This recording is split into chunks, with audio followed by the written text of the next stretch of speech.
You think you know me?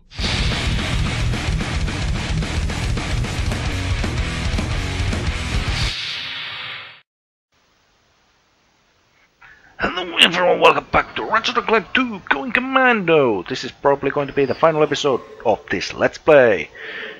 And today, we're going to Dantopia, which is pretty much Insomniac Museum. This is Mike Stout. I'm a designer at Insomniac Games. Hi, welcome to the Insomniac Museum. Here you'll see some of the great things that never quite made it into the game, and you'll learn a little bit about life here at Insomniac Games. Of course, if you wanna leave, you can go here, take this teleport, it takes you back to Planet Bolton. I'm probably not gonna be talking too much, I'm just gonna let the guys at Insomniac do the talking for me. Hello, my name is Brian Allgeier, the design director at Insomniac Games. These floating spherical monstrosities are the elusive gravity spheres, which were originally going to be included in Silver City. They proved to be too difficult, and a bit nauseating, to be included. They are preserved here for posterity. Swing shot up to try running around one, and then swing shot again to get off the sphere. Brian Allgeier. Gravity switches, eh? Or gravity spheres. And this is like, what? 6, 7... How many years before Mario Galaxy made, gravity platform, working, but I really don't see the problem here. Nauseating, not really. To be honest, I really would have liked to see this and just see how they would put this into a game.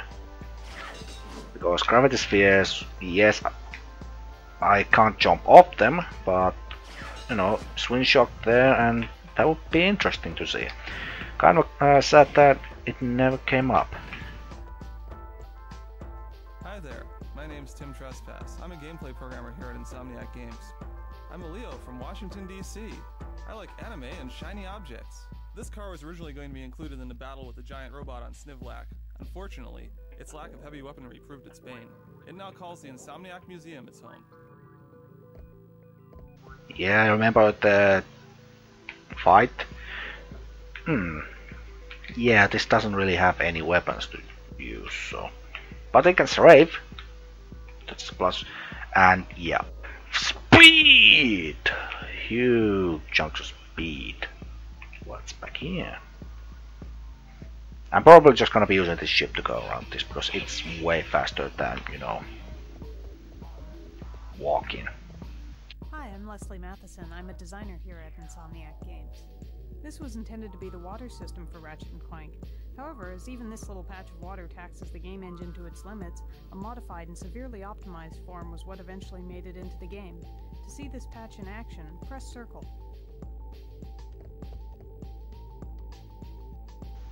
That is actually quite I'll be honest. That is impressive for PS2. Pretty nice looking water, even though it isn't dynamic, but I'll be honest, it is impressive looking, for PS2 game. And that's probably why it was nicked off. And by the way, I'm probably going to be missing stuff here in Insomniac Museum. Go buy the game if you wanna see more.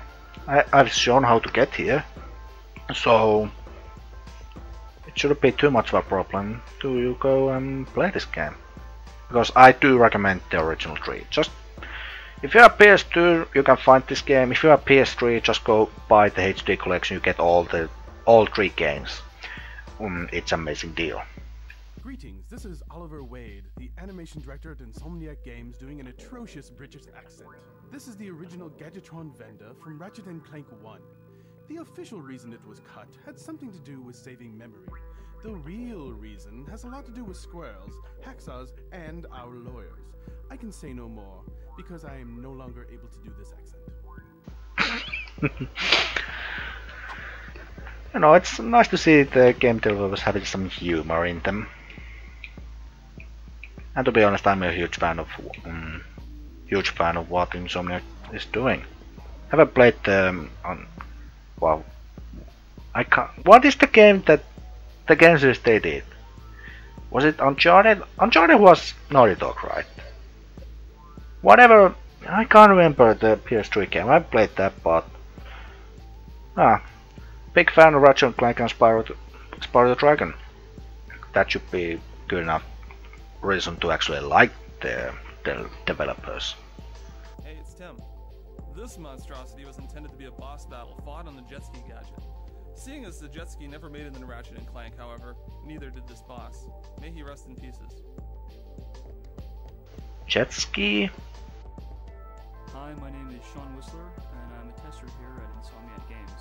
This guy was originally intended to be an enemy in the ill-fated jet ski level that never made it into Ratchet and Clank 1. A moment of silence, please, for this gentle giant, torn down in his prime. Water level? Yeah, we all know that water levels suck, so thanks Insomniac for not including it. Sean here. Don't worry, Ratchet. You wouldn't have had to fight this monster even if he did make it into the game. This giant bug ship was intended to act as scenery only, flying from place to place to ensure high detail on buildings, while leaving the play area open. Sean here. Don't worry, Ratchet. You would... Yeah, I guess they don't actually say everything. Scenery only. Ooh, that is actually quite nice looking. Where's my goddamn short boots? That's the second reason why I'm using this, because if I step on some gravity, well, yeah. My name's Corey Stockton and I'm a designer here at Insomniac Games. You may recognize this drill from Ratchet and Clank 1. It was held by a large construction worker who gives you a lump of raritanium. This was originally a weapon called the Revolverator. Ratchet would strike enemies with it and then spin them over his head. Corey here. You may recognize this drill from Ratchet and Clank 1. It was... I'm not sure why the audio keeps cutting off. It's like... Did they run out of space or something? Hi, my name is Tony Garcia and I'm a programmer at Insomniac Games. This wonder of an explosion was created especially for Ratchet and Clank 2. Its extreme versatility allowed it to creep into many different places in the game. You'll even see it in the electrolyzer puzzles. Stand on the blue pad to make your own explosions. Own explosions, yeah. We can scale it up, which makes it look like that. We can change the moon rocks, put those down, those up, leave that the same. Number of lines goes up to 50. And I made that. Yeah. Tony Garcia here. This little demonstration allows you to create your own shot effect. Using the magic of debug technology, you can edit the shot's size and color, and then watch the bandit shoot it at the blockman. Don't feel too sorry for the blockman though, he's evil. No, evil blockman. Ooh. Is this the shot or this? Let me just change stuff. Nope, that is the shot. You're gonna mess around. There's the effect colors, which is well, that one. Put the green down a bit. I'm actually a bit more towards the blue, so put the green down a bit. Turn the blue up. You can actually see the tip change color. So if you want to mess around with special effects, you can do that. I would love to, but you know, we got a little bit more to cover. Say these things here. Hello, this is Pedro Hastinas. I'm a gameplay programmer at Insomniac Games. This dummy was created to test the new reaction system which we added to Ratchet and Clank 2.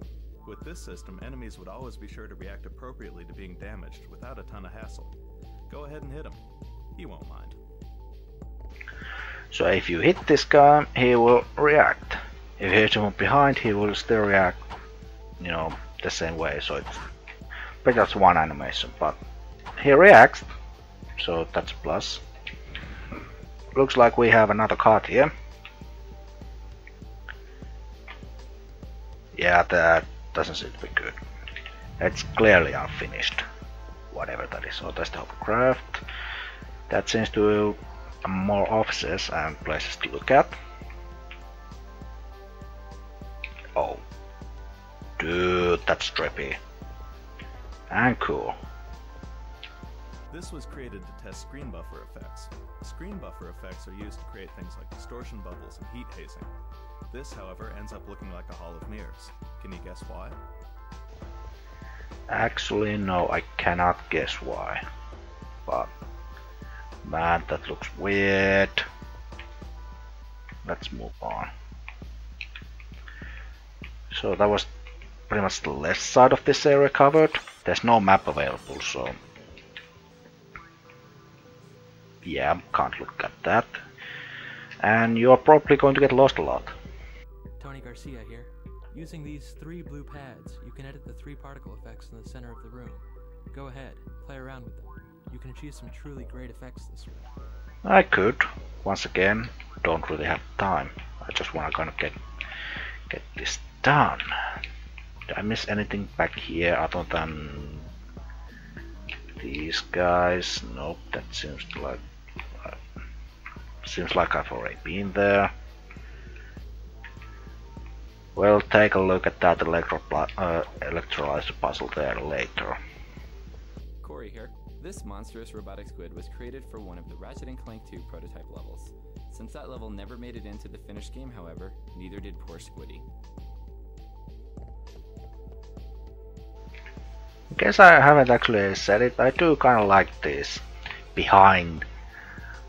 quote-unquote behind the scenes levels. They're like gives a nice little insight into the lives of, you know, the developers. My name is Chris Town, and I'm a tester here at Insomniac Games. This helmet was the original model for the Hologuise gadget in Ratchet & Clank 1. It was eventually changed to the handheld model you see in the finished game for reasons unknown. However, we once again suspect it was due to the squirrels with hacksaws. Ah, those damn squirrels with hacksaws. Ruin everything. Hello, I'm Carl Grande, QA manager here at Insomniac Games. This gadget was originally intended for Ratchet & Clank 1. Unfortunately, it didn't make the cut, and so never saw the light of day. It now makes its home here at Insomniac Museum, gone but not forgotten. Some sort of hovercraft, maybe?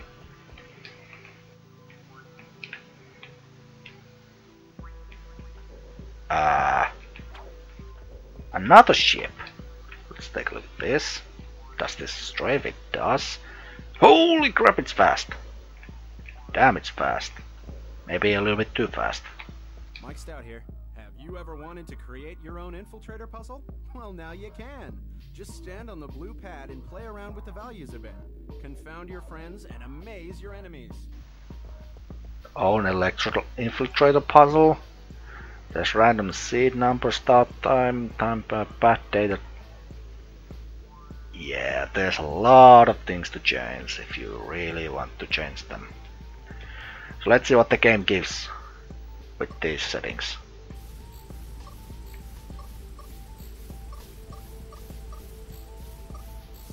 That seems like a puzzle we've already done.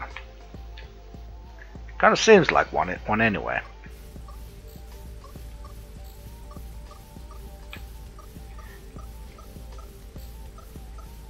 Damn it! I'm so close to finishing it. Remember, this is the one. I didn't change anything. This is the one the game gives you. Oh. I got lost and confused.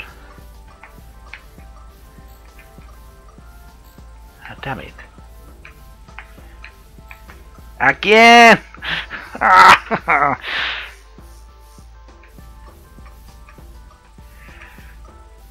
My memory is so good.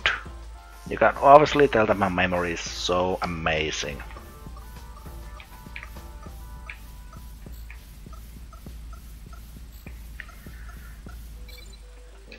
Yeah, that was the infiltrator puzzle that was there to begin with. That seems like one of the puzzles that we already did, though, so guessing we didn't lose much. Right, what's in here? Mike Stout here. Fear the random robot NPC. This robot never made it into Ratchet & Clank 1 because of the fabled Day of Poultry. when chickens swarmed over our offices and pecked the computer, holding this mechanical darling to pieces. We were able to retrieve her eventually, though. Random NPC. This little widget was used to test our new chunk system. We lovingly call it the corn system. Notice how all the breakables in this game are much prettier? Well, that's corn working hard for you. Give it a whack and see what it does. So give it a whack to this thing. Alright. I can see it. I can actually see it. Nice work. And yes, this is gonna be probably a quite long episode. I do apologize for that. I will just apologize for that right now. Is there anything that I missed? If I could actually go through, there's probably stuff here that I missed. Just take a quick peek. Yep, a lot of places that I just squeezed through. Missed. Yeah. Chris here. Here at Insomniac, we're so hopped up on caffeine that we bounce off the walls. You can do the same with these gravity ramps. Yeah, gravity ramps that will actually stick you on the walls. So you can run around on the walls, but you can't jump off them. Unless you somehow manage to make your way to that gravity sphere room. Then use the swing shock, you know. Hiya! This is Oliver Wade, the animation director here at Insomniac Games. The three-headed Hydra was a big cut from Ratchet and Clank 1. It was originally intended as a mini-boss on Poketaru. Ratchet battled this beast whilst riding a boat through blowfish-infested waters. However, it didn't end up being that much fun at all. And it was scrapped. Thank God, because the ride was kinda annoying to begin with. Hey, it's Tim. This car was originally going to be included in the battle with the giant robot on Snivlac.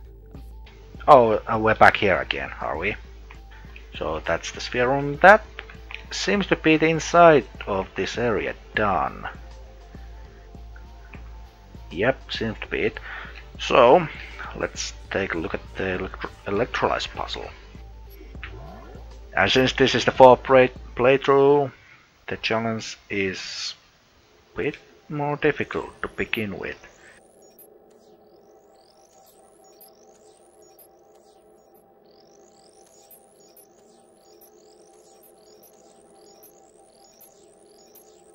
Sorry, I actually have to focus on that. But this pretty much brings you to the outside. If you step down here, well, whoop-de-doo, you fall down and you're back here again. So, don't do that. Luckily we do have our ship, so we can just hop on board and cruise down the alleyway. And just like any electrolyzer puzzle in the game, once you unlock it, you can just... it stays unlocked. Hello, this is Pedro Hastinas. I am a gameplay programmer at Insomniac Games. These teleporters were originally intended to go into several of the levels. Due to time constraints, however, they were eventually cut. These teleporters. Can I actually see your face? I don't get that. There we go. That's the face. Press. Not too shabby. I'll be honest. That was quite nice looking. Hello, my name is Brian Allgaier, the design director at Insomniac Games. These escalating rows of blocks were used when we were in the early stages of creating Ratchet & Clank 1. They were used to test Ratchet's jump heights and jump distances to see which would be the most fun. So which one you ended up with? So I can go up to... well, that's the distance. So if we go right around here, we can actually see the numbers. This would be 3 meters. We can make that. 4 meters is pushing it. And 4.5 we can climb onto. We can't climb onto 5. So 4.5 meter is the height we can grab onto. The jump distance, this is 4 meters. Can we make it? We can. Jump state to we missed it. This would be 7. We can't quite make that, so 6 maybe. 6 is the limit where we can jump. That is of course with, you know, the thrust pack. So it would be slightly different without it. Brian Allgaier here. These walls, which range from narrow to wide, were used to test wall kick distances for the original Ratchet and Clank. So yeah, more narrow this. Faster you jump up. You can actually jump up all of these. So if I just take this random one, this is the one that they actually went with. That's the one they went with. So this would be slightly wider, which you can hear by the sound. This would be the furthest one,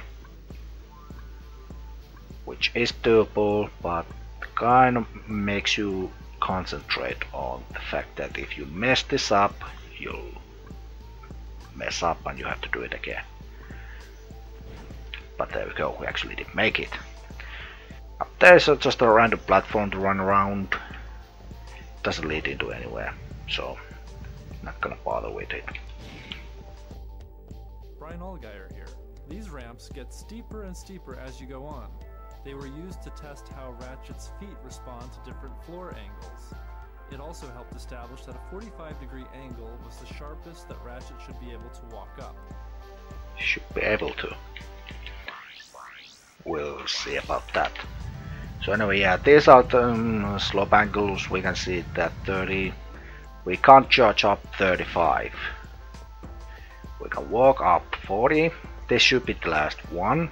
45. We should be able to walk up 50, which we are just able to. And 55 is just too much. Wanna know what's up there? I actually don't know. You probably need to do some hacking in order to get up there. And we are on the wrong side. Is there anything back here, by the way? I might as well just do a little bit of exploring while I'm here, in case there's some secrets that I've missed. But there don't seem to be. Just activate, put us back here, and that should be all of it, right? No. We look back down there, you can see a text box blowing. We can't do anything about that, however, what we can do is jump around this corner, get into this area, sort of a quote-unquote secret area, which I say it really isn't. Hi, I'm Leslie Matheson. I'm a designer here at Insomniac Games. This gravity tower was created to test the Magna boots in Ratchet & Clank 1. However, with the new gravity boots that Ratchet gets in Ratchet & Clank 2, this tower is much more fun. Can you imagine scaling this tower while walking at half of Ratchet's speed? Yeah, we thought so. Yeah, this is exactly what I meant when I actually said that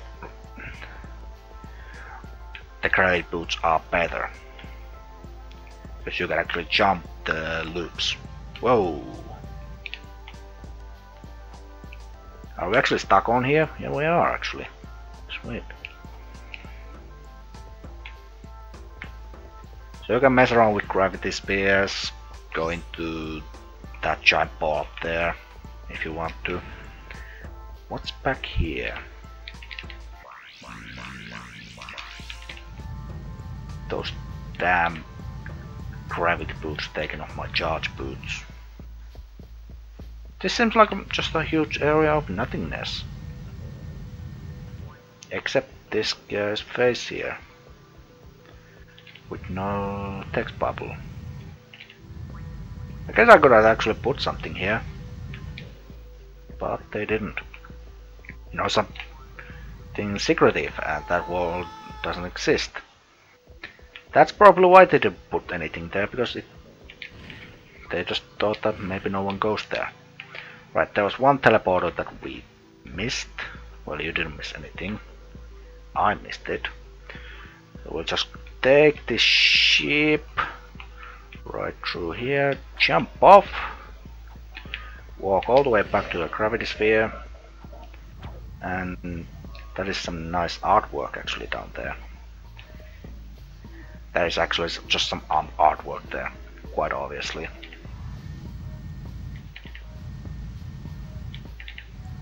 But there we go, this is the final teleporter, which brings us here into the gravity sphere room.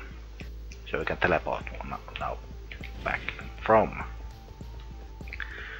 And like I said in the beginning of this episode, if you step into this teleporter, you will be transferred back to back to Silver City, which we will see right here.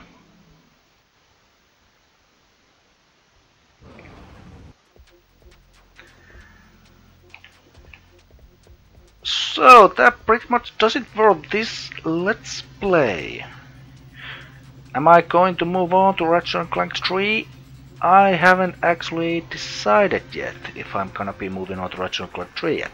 However, I do know that for my next Let's Play I'm going to the PS3, which is weird considering the quality of this. However, there's a reason for it. Between this and the last recording session, my family bought a bunch of new TVs because we are moving from antennas, you know, getting TV signal from antennas to cables, which meant that we had to upgrade our TVs so that they could get the signal from the cables, meaning that I actually have a 40-inch TV. Instead of the really crappy one, the really old ones, I actually have a proper Sony Bravia 40-inch TV. Which also meant that now my PS3 could connect to the TV with the HDMI cable. You see where I'm going with this? So I thought, why not buy a better capture card? Now this episode will be the last episode recorded with the Dazzle DVD recorder. It has been a good capture device, it's been good enough, but I wanna move on to PS3 a little bit. And I'm moving away from it because this just can't get the quality PS3 deserves. It's good for, you know, PS2, but it doesn't cut for PS3, as you saw from my Sonic Generations playthrough. It just didn't cut it. So I bought myself an Elgato Capture HD. Not the 60, just the Capture HD one, which allows me to record PS3 and PS2 games, because those are the two consoles that I own. So the next LP that I'm doing gets the HD treatment. So no longer do I have to play PC games in order to get the true HD. Now I can record with Elgato. I can now record PS3 as well, and PS2 if I decide, you know, move on to Ratchet Clank 3, do yet another playthrough of that. Who knows? But anyway, let's cut the chase. The next LP is a really long one. It's a game that I played few years ago. Like 2012. I started it on an emulator because I didn't own it. And I guess I played it for maybe 60 hours, didn't actually beat it. So when the recent sale came up, I bought the HD version of it. And since I haven't really done a long Let's Play in a while, I mean the last one was Twilight Princess a few years ago, that was like 90 episodes long. I think this next LP can go over 100. I'm not gonna give out what it is just yet, but I've already given some hints during this Let's Play. Thanks guys for watching. I'll see you in that game.